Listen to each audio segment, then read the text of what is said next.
IVM। नमस्कार, खेल नीति पर आपका स्वागत है। मैं हूँ राजीव मिश्रा। आज खेल की शुरुआत एक क्विज के साथ करते हैं और आज की तारीख को लेकर ये क्विज है, यानी 2 मार्च को लेकर ये क्विज है। और 2 मार्च साल 2003 को एक बहुत बड़ी पारी खेली गई थी वनडे क्रिकेट में। शायद वन ऑफ द बेस्ट पारी थी वो। आज अपने क्रिकेट एक्सपर्ट से भी जानेंगे कि ये बेस्ट पारी कौन थी और क्या वो भी ये मानते हैं कि एक फियरसम बॉलिंग अटैक के सामने जिस तरह की बैटिंग की गई थी वो अपने आप में एक यादगार पल था। अब वो वीडियो जितनी बार आप देखिए उतनी बार आप बल्लेबाजी करने के लिए और शानदार बल्लेबाजी करने के लिए भी इंस्पायर होते हैं। ये इस वीडियो के बारे में, इस तारीख के बारे में बात करेंगे और साथ ही सीनियर खिलाड़ियों के गिरते ग्राफ के बारे में बात करेंगे और क्या उनके गिरते ग्राफ की वजह से क्या टीम से उनका पत्ता पूरी तरह से साफ हो जाएगा, इस पर भी बातचीत करेंगे। तमाम व्यूअर्स का भी बहुत बहुत स्वागत है खेल नीति के प्लेटफॉर्म पर। हमारे दोनों क्रिकेट एक्सपर्ट निखिल भाई और सवा भाई इस समय हमारे साथ जुड़ चुके हैं। निखिल भाई, 2 मार्च साल 2003 बताएं जरा, और गूगल चेक ना करें प्लीज। नहीं, मैं गूगल चेक नहीं कर रहा सर, मैं हाथ खड़े, मेरे को इतना याद नहीं है। अपने को ये नहीं पता होता पिछले हफ्ते कहाँ पे थे। सवा भाई को याद होगा। सवा भाई, ये रोहित वाली पारी तो नहीं थी? नहीं मुझे तो याद नहीं, पर मैं ट्राई कर सकता हूँ। मुझे लगता है कि सचिन तेंदुलकर पाकिस्तान विश्व कप। बिल्कुल सवा भाई को पूरे नंबर और खेल नीति की तरफ से एक मुझे लग रहा है मुझे चाहिए भाई, वाउचर आना चाहिए। गिफ्ट हैम्पर जाएगा। Gift hamper. सवा भाई, वाकई शोएब अख्तर, वसीम अकरम, वकार यूनुस के अगेंस्ट जिस तरह की बैटिंग सचिन ने की वो आज भी हम सब आंख बंद करते हैं तो जहन में आ जाती है। इसीलिए अचानक जब 2 तारीख आई तो मुझे लगा कि आज शुरुआत कम से कम सचिन तेंदुलकर को एक ट्रिब्यूट देने के साथ किया जाना चाहिए। हाँ राजीव, ये पारी मुझे याद है क्योंकि उस वक्त मैं एक न्यूज चैनल के लिए काम कर रहा था और ये दक्षिण अफ्रीका में जो मुकाबला हो रहा था वहां पर भारतीय टीम ने शानदार प्रदर्शन करना शुरू कर दिया था और ये बहुत ही अहम एनकाउंटर था ये पाकिस्तान के विरुद्ध। पाकिस्तान ने पहले बल्लेबाजी करते हुए करीब 270-271 रन बनाए थे और मुझे लगता है कि आर्गुएबली सबसे फियरसम अटैक था उस समय पाकिस्तान का। शोएब अख्तर, वकार यूनुस,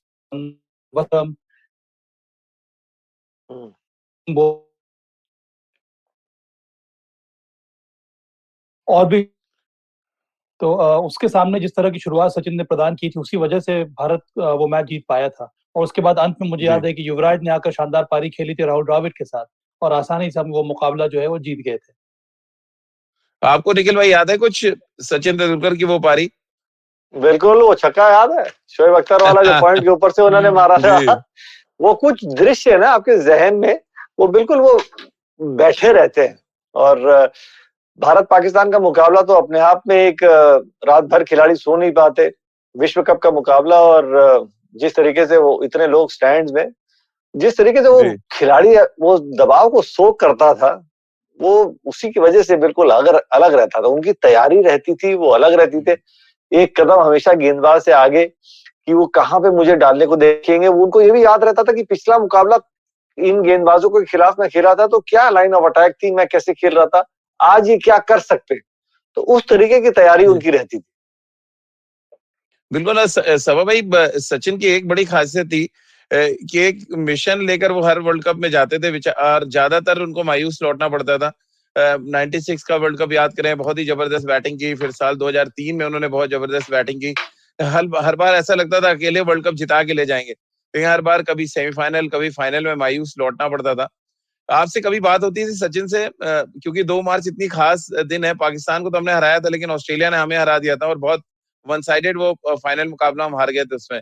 शायद मेरी याद में वर्ल्ड कप की हिस्ट्री की सबसे बेस्ट टीम जो मैंने खेलते देखी है अब तक, भले हम 2011 में जीत गए या 83 में जीते, बट मुझे सबसे बेस्ट और बैलेंस साइड पता नहीं क्यों 2003 की लगती है, जब दादा की अगुवाई में हम खेले दक्षिण अफ्रीका में। 2003 में जिस तरह का, एक तो सबसे बड़ी बात ये थी कि मैचेस जो है ऑस्ट्रेलिया में हो रहे थे। उसके पहले आपको याद होगा कि मुझे लगता है कि न्यूजीलैंड का दौरा हुआ था, वहां पर भारत का प्रदर्शन बहुत ही खराब रहा था, तो उम्मीदें जो है एक तरह से एकदम खत्म सी हो गई थी। पर वो जो रिवाइवल देखने को मिला था दक्षिण अफ्रीका के विश्व कप में, वो लाजवाब था। और इसी वजह से हर मैच जीतने के बाद जो फिर से जो आशाएं वो बढ़ती जा रही थी। और जो फाइनल मुकाबला था वो बहुत ही डिसअपॉइंटिंग रहा, क्योंकि मुझे अभी भी लगता है कि अगर भारत पहले उस विकेट पे बल्लेबाजी कर लेता तो हो सकता है कि रिजल्ट कुछ अलग होता। वहां पर टॉस जीतने के बाद सौरव ने पहले फील्डिंग करने का निर्णय लिया, और फील्डिंग करने का निर्णय इस वजह से लिया था, जो मेरी बाद में बात हो रही थी सौरव से या जो अन्य खिलाड़ी जो खेल रहे थे, एक एरिया जो है गुडलैंड स्पॉट में वो थोड़ा बहुत डैम था, उसी को एक्सप्लॉइट करने के लिए भारत ने पहले बॉलिंग करने का निर्णय लिया था, पर उसके जवाब में ऑस्ट्रेलिया ने बहुत ही बड़ा स्कोर खड़ा कर दिया। और वो भी जब हम लोग चेस कर रहे थे उसमें सचिन तेंदुलकर बहुत जल्दी आउट हो गए थे ग्लेन मैकग्रा की गेंद पर। हाँ, अगर वो वहां पुल पर उस मारने तरह गए, की मुझे याद शुरुआत है अच्छी अगर तरह। हाँ दे देते हाँ। तो पता नहीं क्या हो जाता। पर चलिए वो अलग बात है। पर हाँ वो एक जो मलाल है वो सचिन के अंदर जरूर रहा कि विश्व कप में जबकि भारत ने इतना अच्छा प्रदर्शन किया था 2003 विश्व कप, हम भारत जीत नहीं जी। पाया। मुझे अभी भी लगता है कि अगर हम दोनों टीमों की तुलना करें राजीव, 2011 की और 2003 की, तो मैं बैटिंग लाइनअप जो देख रहा था 2011 में मुझे लगता है ज्यादा ऑलराउंडर्स थे हमारे पास। सुरेश रैना हम्म। आपके लिए नंबर 7 पर आ रहे थे बल्लेबाजी करने के लिए, और सुरेश रैना ने जो सेमीफाइनल में मोहाली में पाकिस्तान के विरुद्ध जो बहुमूल्य रन बनाए थे, उसका उसकी जो अहमियत बहुत ज्यादा है। तो चूंकि जब भी आपके टीम में ज्यादा ऑलराउंडर्स रहेंगे और आपकी बल्लेबाजी में गहराई रहेगी, उसका फायदा आपको मिलता है, और अंत में 2011 विश्व कप में वही देखने को मिला। निखिल भाई, एक और वर्ल्ड कप याद आता है 1999 का, जो सचिन के लिए बहुत यादगार था। उनके पिताजी का देहांत हुआ, वापस वो मुंबई आए और अगले मैच में आकर उन्होंने शतक लगा दिया।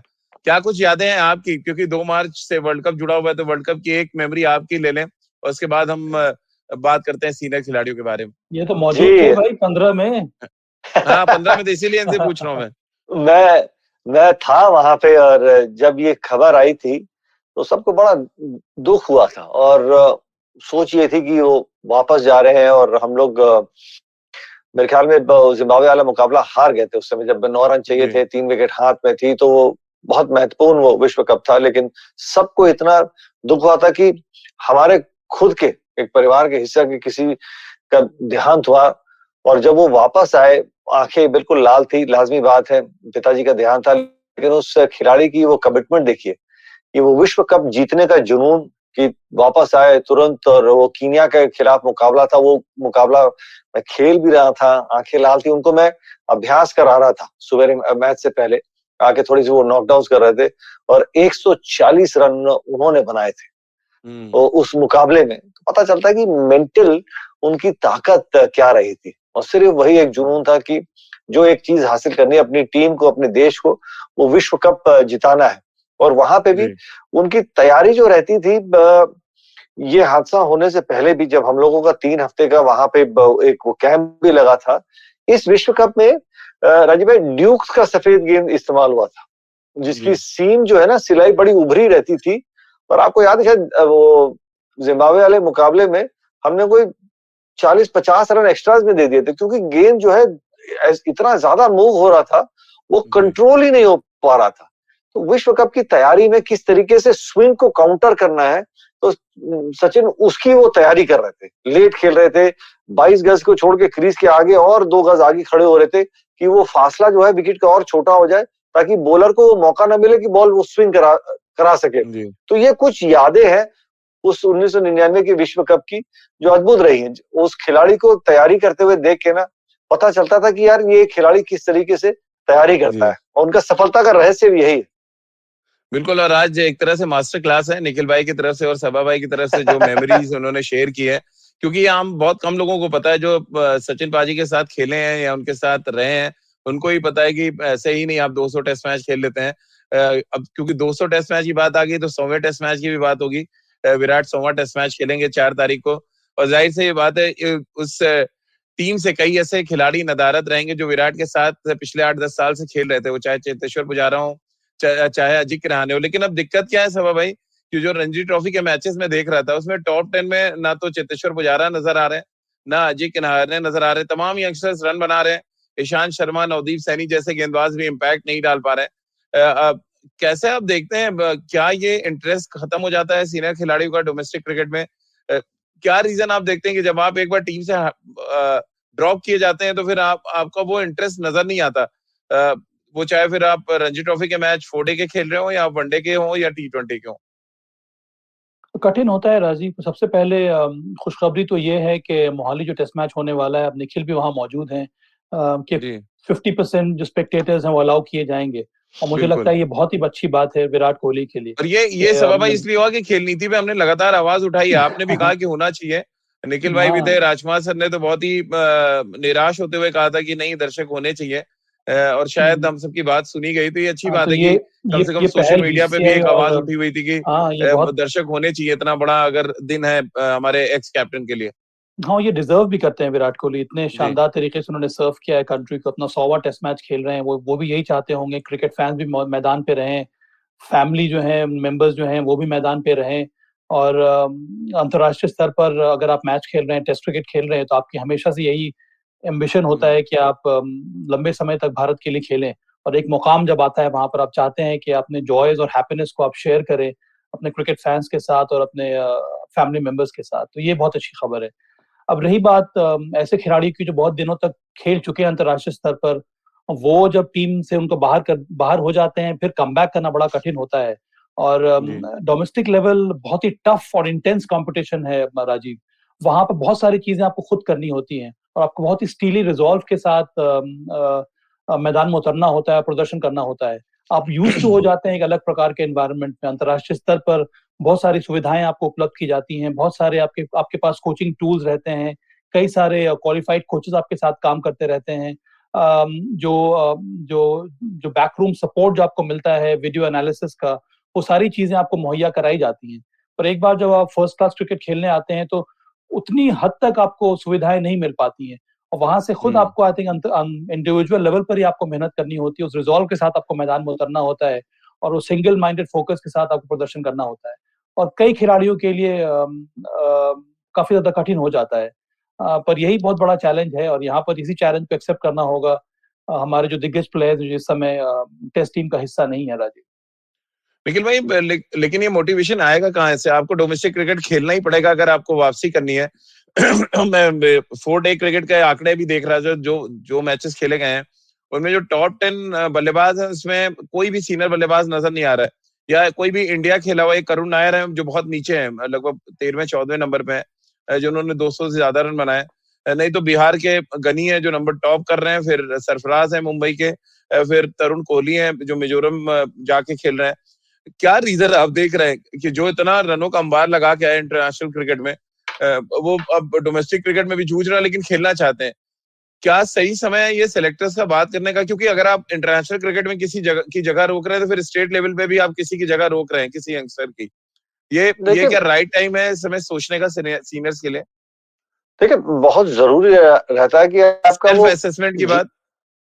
सेल्फ असेसमेंट के साथ साथ आपको जुनून, अगर आप टीम में वापसी हाँ करना चाहते हैं तो जैसे सवा भाई ने कहा, क्योंकि आप अंतर्राष्ट्रीय क्रिकेट इतने साल खेल चुके हैं या आप अंतर्राष्ट्रीय क्रिकेट टीम का हिस्सा हो चुके हैं, तो आपको पता है कि मैंने तैयारी किस तरीके से करनी है। अभ्यास के समय पे भी जो मैं 5 से 6 घंटे मैदान में लगाता हूँ, तो किस तरीके से, किस प्रोफेशनल अप्रोच से मैं तैयारी कर सकता हूँ। तो आपके पास सारी चीजें हैं, उस अनुभव का आपको इस्तेमाल करना है, लेकिन वो भूख होनी चाहिए। आपको याद होगा, राजीव भाई, सवा भाई को भी याद होगा, वीवीएस लक्ष्मण जब ड्रॉप हुए थे, तो वीवीएस लक्ष्मण ड्रॉप होने के बाद मेरे ख्याल में, अगर मैं गलत नहीं हूं, तो 2 दोहरे शतक और 1 13 शतक उन्होंने लगाया था डोमेस्टिक क्रिकेट में। वो कहते हैं ना, दरवाजा खटखटाते हैं, तो डोमेस्टिक क्रिकेट में उन्होंने दरवाजा खटखटाया नहीं, वो तोड़ दिया था, कि सिलेक्टर्स को मजबूर किया था कि आपने इतने रन बना दिए थे कि आपका चयन दोबारा होना, कि एक खिलाड़ी एक खराब फॉर्म से जूझ रहा था, उनको टीम से ड्रॉप किया और फिर वो वापसी कर रहे हैं। तो वो भूख होनी जरूरी है, क्योंकि बाकी सारा एनवायरनमेंट, अनुभव आपके साथ मौजूद है। किस तरीके से आप उसका इस्तेमाल करते हैं, वो आपके हाथ में।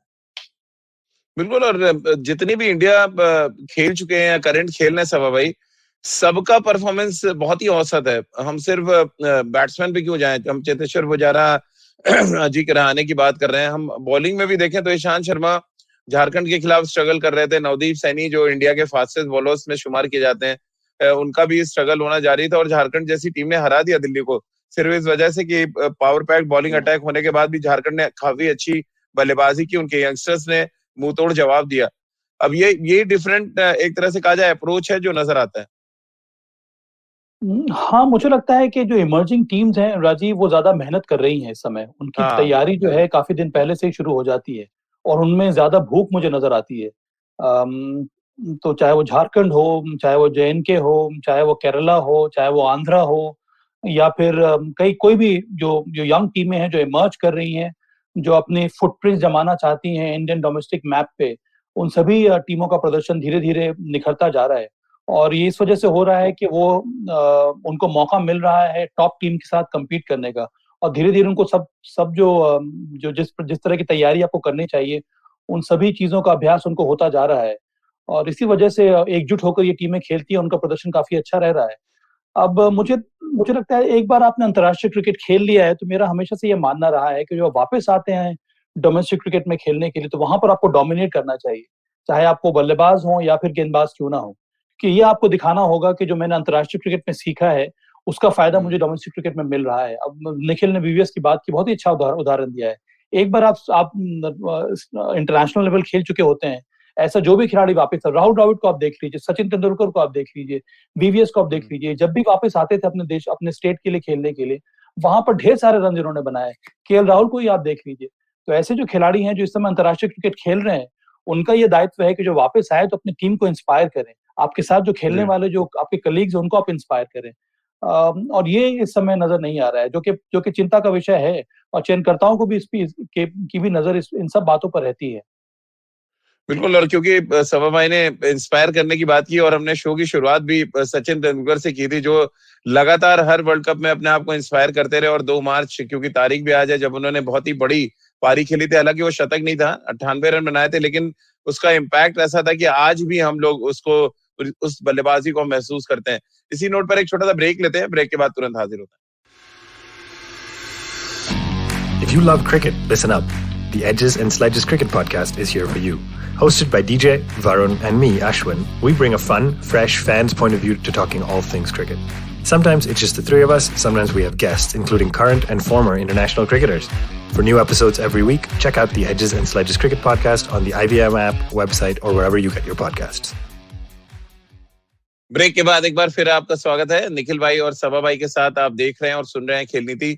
सभा भाई, एक सवाल आपके लिए आया, बड़ा इंटरेस्टिंग सवाल है कि बीसीसीआई स्पोर्ट्स साइंस में बहुत कुछ इन्वेस्टमेंट कर रही है इन दिनों, उसके बावजूद भी हमारे जो यंगस्टर्स है बहुत जल्दी फ्रीक्वेंटली इंजर्ड हो रहे हैं। फिर वो चाहे शुभमन गिल की हम बात कर लें या वॉशिंगटन सुंदर की बात कर लें, क्या रीजन आप देख रहे हैं इसके पीछे, और सिलेक्शन का फिर क्राइटेरिया क्या होना चाहिए? क्योंकि मैच तो खेलते नहीं, आप जैसे इंजरी खत्म होती है अब वापस आ जा रहे हैं। सबसे पहली बात यह है कि सिलेक्शन के क्राइटेरिया जो है इस समय बहुत ज्यादा क्लियर हो गए हैं राजीव के। जब आपको इंजरी हुई है, आपको रिहैब के लिए एनसीए में जाना होता है, वहां से एक बार आपको फिटनेस रिपोर्ट आपकी सही आ जाती है तो फिर चयनकर्ताओं को इन्फॉर्म किया जाता है कि ये खिलाड़ी फिट है। उसके बाद चयनकर्ताओं की कोशिश यही होती है उस खिलाड़ी को मैच फिटनेस पे देखा जाए, तो अगर वो मैचेस खेल रहा होता है उसके बाद ही उसका चयन होता है। तो ये एक तरह का पैटर्न देखने को मिल रहा है, जो कि अच्छी बात है। जब तक कि आप एक सिस्टम नहीं बनाएंगे, जब तक कि आपके पास प्रोसेस नहीं होगा, तभी आपके अंदर आपके सिस्टम में पारदर्शिता नजर आएगी, तभी खिलाड़ियों का विश्वास बढ़ेगा कि एक सिस्टम फॉलो हो रहा है और वो सिर्फ मेरे लिए नहीं है, हर एक खिलाड़ी के लिए ही है। ये एक अलग बात होगी। अब स्पोर्ट्स साइंस को लेकर जो वसंत जी ने बात उठाई है वो सही भी है, और बीसीसीआई इस समय बहुत ही बारीकी से इस तरफ देख रहा है। जो एनसीए नेशनल क्रिकेट सेंटर है, वहां पर एक स्पोर्ट्स साइंस का सेंटर काफी दिनों से शुरू हो गया है, और भी कई सारे अभी इस वक्त प्रोफेशनल्स को हायर किया जा रहा है एनसीए में। जो एक स्पोर्ट्स साइंस का एक अलग यूनिट बनाया जाएगा, जिसके अंदर एसएनसी, जिसके अंदर फिजियोज, जिसके अंदर अलग प्रकार के जो प्रोफेशनल्स होते हैं, जो मेडिकल प्रोफेशनल्स हैं, वो सब के सब इसी यूनिट के अंदर काम करेंगे। तो ये एक बहुत ही जबरदस्त पहल है और मच वांटेड ये इनिशिएटिव है बीसीसीआई द्वारा। बिल्कुल। वहीं अगर हम निखिल भाई शाहबाज नदीम को लेके भी सवाल आ रहे हैं, रूपा सोनी के सवाल हैं और भी दर्शकों के सवाल हैं कि एक तरफ जहां अजिंक्य रहाणे हैं या चेतेश्वर पुजारा हो, ईशान किशन हो, नवदीप सैनी जैसे हैं जो तमाम भारतीय जर्सी पहन चुके हैं, सब 4 दिन के क्रिकेट में फेल रहे हैं, वहीं शाहबाज नदीम एक ऐसे गेंदबाज हैं जो लगातार लड़ रहे हैं, वापसी के लिए लड़ रहे हैं। अभी 2 मैचों में 12 विकेटें उनकी हो गई हैं। कैसे आप देखते हैं ये जिस तरह की मानसिक मजबूती के साथ कुछ खिलाड़ी लड़ रहे हैं अभी भी वापसी के लिए? वो भूख है राजीव भाई, सीधी सी बात है, भूख है। आप अपने देश को एक बार फिर से रिप्रेजेंट करने की वो भूख है, आपके हाथ में क्या है? आपके हाथ में गेंद है और बतौर गेंदबाज शाहबाज क्या कर सकता है कि विकेट ही ले सकता है, उसके आगे उनके हाथ में कुछ भी नहीं है। लेकिन कई बारी ना थोड़ा सा किस्मत का भी फेर होता है, क्योंकि बतौर लेफ्ट आर्म स्पिनर आपके सामने अक्षर पटेल है, रविंद्र जडेजा है, जो इतने समय से अच्छा तरीके से परफॉर्म कर रहे हैं।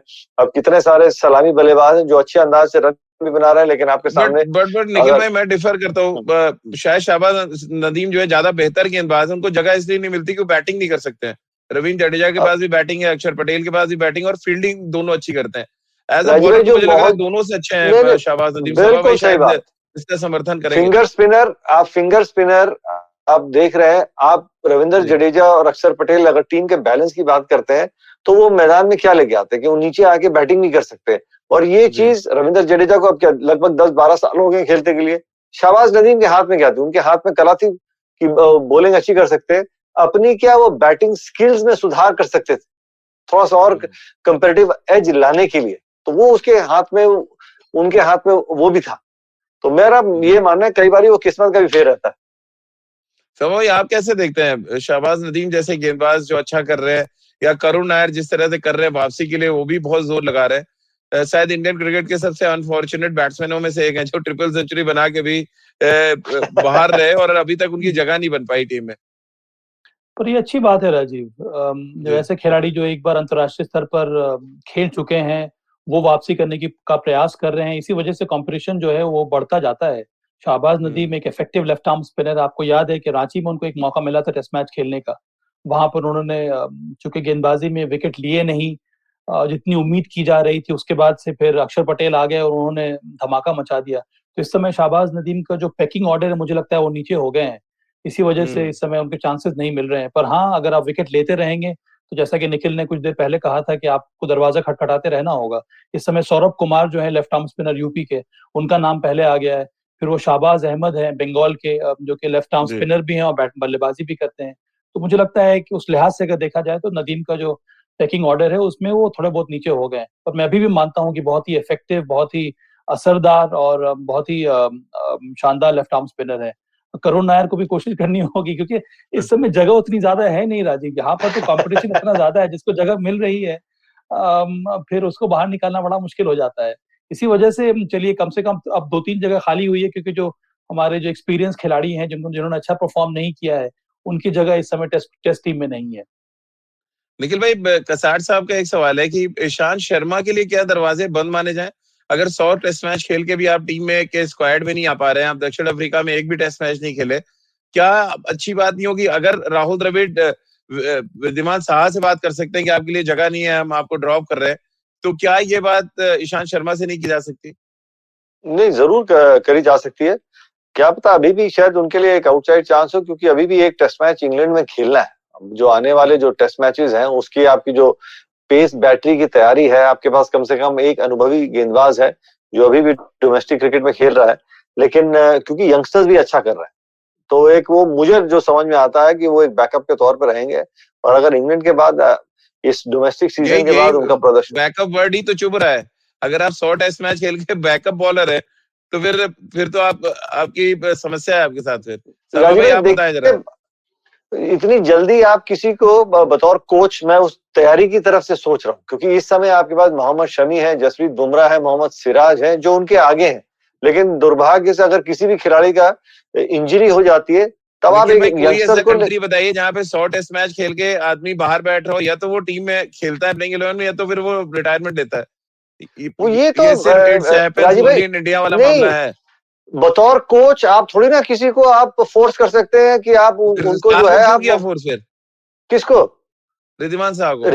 रिद्धिमान साहा से जो बात हुई होगी, उनको आगे से जो विजन जो चल रहा था टीम को चलाने का, उनकी वो विजन में नहीं आ रहे थे, इसलिए उनको बात किया। ईशांत शर्मा की विजन जो दूरदृष्टि की मैं बात कर रहा हूँ, क्या पता राहुल द्रविड़ उनका इस्तेमाल करने को देख रहे हैं। अगर रिद्धिमान साहा के पास राइट है कि वो खुद फैसला करे अपने करियर के बारे में, तो ईशांत शर्मा के साथ भी वही है। अगर आप रिद्धिमान साहा के साथ बिल्कुल, फिर आप ईशांत शर्मा के साथ भी करें। तो रिद्धिमान साहा भी घूम के, ये तो रिद्धिमान साहा के भी तो हाथ में था, ये भी अगर जो बात हुई है ये भी घूम के बोल सकते थे, नहीं मैं अभी भी लड़ूंगा, अगर मैं रन बनाता हूं तो आप उनको किस तरीके से इग्नोर कर सकते हैं? ये तो हाथ में जो बात हुई है ना, तो उसके हिसाब से आप किसी भी खिलाड़ी को फोर्स नहीं कर सकते।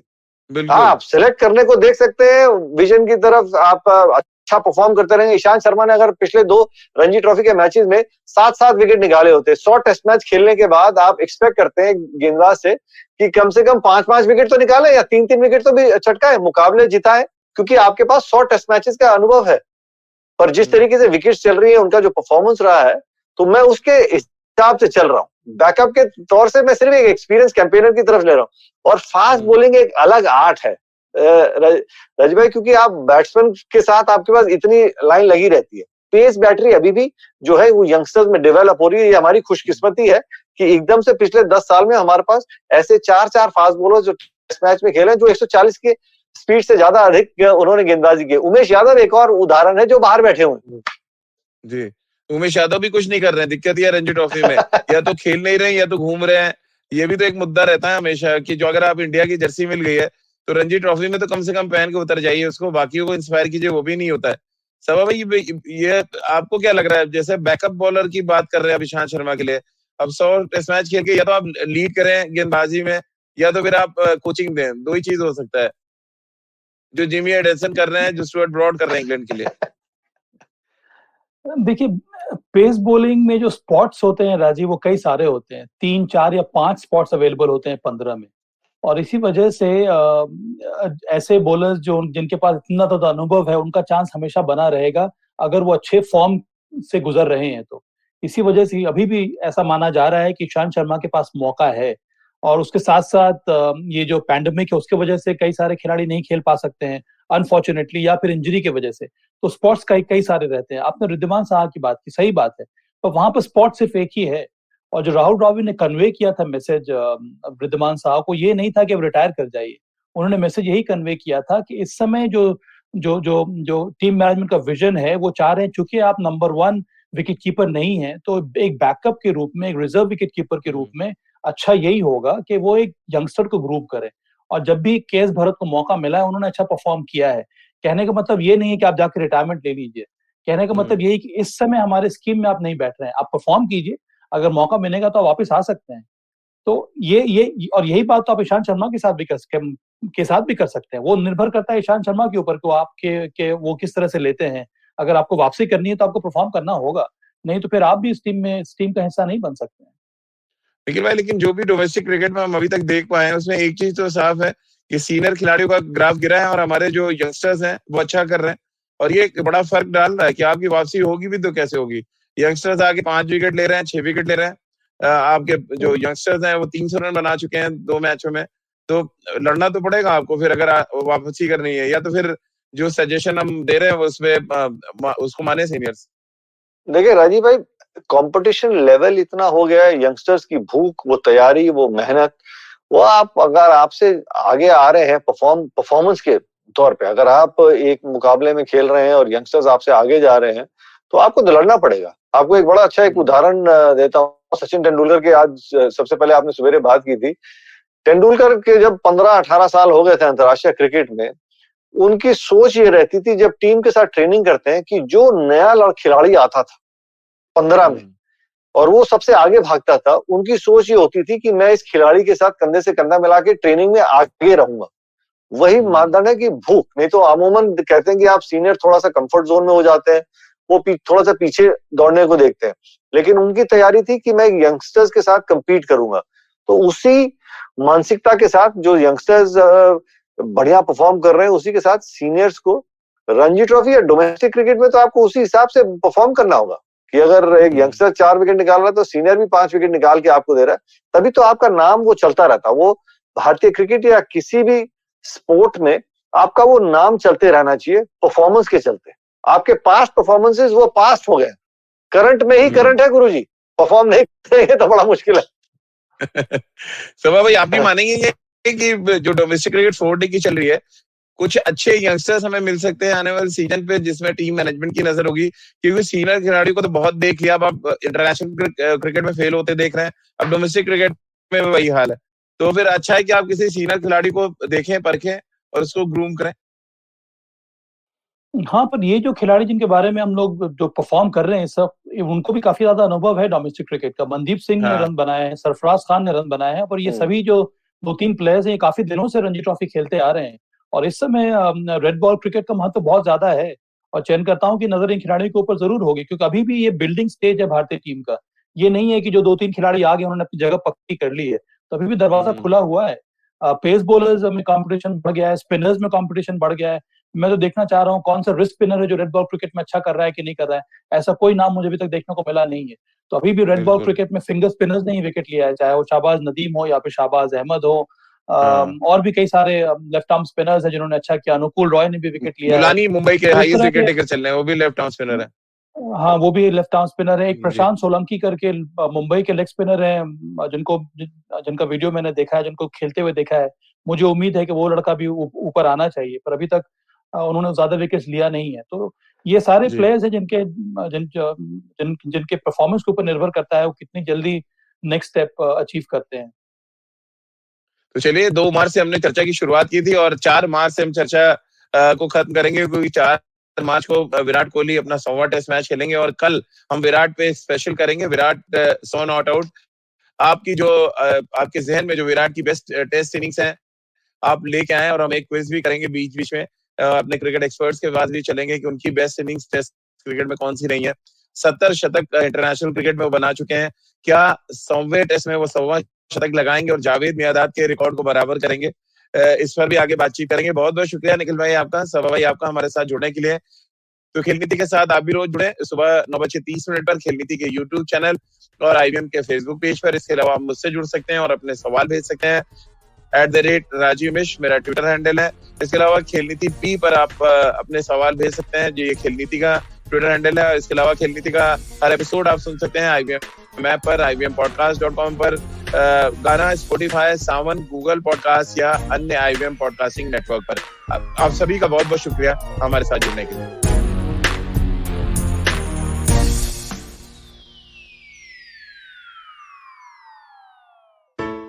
Hello. It's been another great week on the IVM Podcast Network. On Advertising is Dead, Varun is joined by Anupam Gurani, the Chief Marketing Officer for Lead. He breaks down the school edtech sector for us. On The Longest Constitution, Priya delves into intellectual property rights and the sexual reproductive autonomy of women. On Press Decode, Sarah Vagda and Prafulla engage in a debate on representation and discuss how we see race and religion. On Say No to Drama, Chitna slices through the drama around fights in relationships and how long they should last. Is it immoral to have feelings for someone else after you're happily married? On Hans Vani, hear the story Tasavvur-e-Jana about a woman's dilemma with love. Do follow us on social media. We're IVM Podcast on Twitter, Facebook, Instagram, and LinkedIn. And remember, if you're enjoying this show or any of our other shows for that matter, please do tell a friend. It really helps us. Don't forget to rate us on any of the platforms that you're listening to. And also remember, you can check us out on YouTube at www.ivmpodcast.com/YouTube. And finally, we'd like to thank our sponsors this week, SBI Life Insurance, Bank of Baroda, and HDFC Life Insurance. Thank you so much for making this possible. सफर, रास्ते, मंजिल और मुकाम अक्सर ये हमसे कुछ कहना चाहते हैं, पर हम हैं कि अपनी रोजमर्रा की जिंदगी में इन्हें सुनने से कतराते हैं। नमस्ते दोस्तों, मेरा नाम है केशव चतुर्वेदी और मैं आपको ले चलूंगा कुछ ऐसे सफर पर जहां आपको एक नया नजरिया मिलेगा सफर और मंजिलों को देखने का। आइए इन किस्से कहानियों में डूब जाएं। हर मंगलवार और शुक्रवार